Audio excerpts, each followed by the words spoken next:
there's definitely some frameworks that you can follow for the actual delivery of the feedback, but I want to rewind before we even get to the conversation, right? As you're prepping for, should I even give the feedback, right? That's even before you're in the conversation with the person. Throughout the podcast, we've had a lot of different guests talk about, is this helpful? Is it kind? Is it important? Right? Is this what I want to share with them? Is this what I want them to take out of it? That's all before stuff. Before I even get to the conversation. Now, if I've taken the time to clearly think about the purpose of the conversation, why I want to have it with this person, what's the intent or the impact that I'm looking for in the end, okay, fine, you've arrived to the actual conversation. I'd ask you to think about, okay, what's my relationship with this person? Do I know anything about the best time of day to do it or the best setting to do it in? Do I know how do they prefer to receive feedback? So I'm someone, I love to get it in written form first and then a meeting the next day. Now, that's ideal. That's like best case scenario, but that can't always be the case. I've gotten feedback live in the moment, but if you're going to deliver something that is going to be intense and we really need to talk about it, I need a couple hours to think about it, to process it, and then to be ready to have the conversation about what it's going to be like next. Okay. But that's a before thing, right? That person and I have already talked about how do I prefer to receive it. Again, that's all context setting. When you're actually in the conversation, I think it's helpful to think about, all right, if I'm going to share with this person, let's say, for example, the way they run their meetings, I find to be ineffective. Let's pretend that's the feedback. Yeah. I need to think of an example when that recently happened.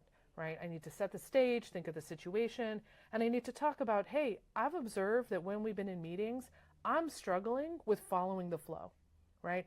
And I'm wondering, is anyone else experiencing that?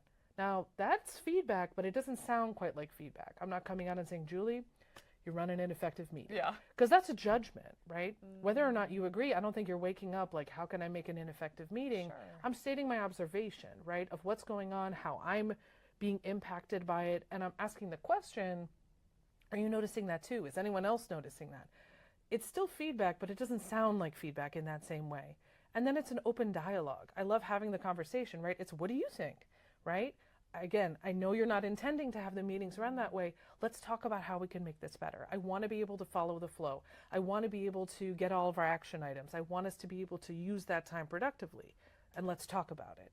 I love when it can be a conversation. I love can it be an opportunity for us to workshop or brainstorm. Again, it's not kind of classic feedback where I just state how it is and then you have to take it. Right. I want it to be a dialogue.